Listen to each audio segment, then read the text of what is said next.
फेब्रुवारीमध्ये आपण बागेचं कटिंग केलं होतं.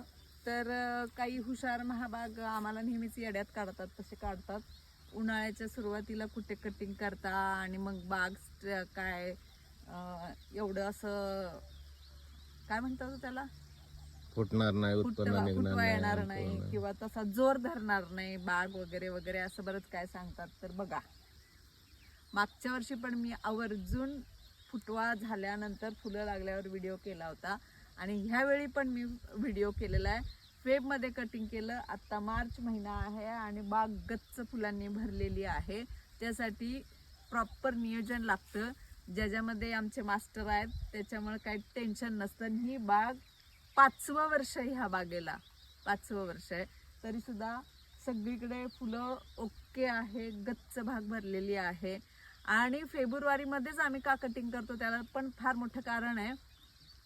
मार्चमध्ये चालू होते, एप्रिल मे ओके ओके जातो, जून जुलै तिथून बाग ग्रीप धरते आणि सीझनला बरोबर बाग रंगात येते. त्याच्यामुळे आम्ही फेब्रुवारीत कटिंग करतो.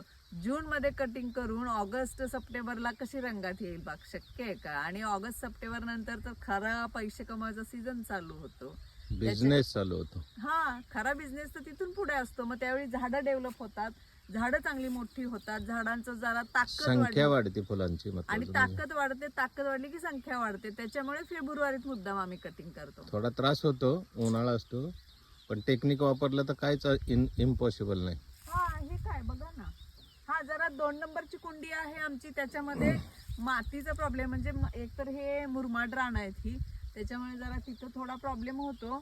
बाकी 3 कुंड्यांमध्ये काही आमचा प्रॉब्लेम होत नाही. समजलं? समजलं. छान. समजलं. हे बघा, अशा पद्धतीने हे सगळं संपूर्ण रान दाखवतो. तुम्हाला म्हणताल एकच सरी दाखवतो किंवा एक बेड दाखवतो. लाल झालेला आहे.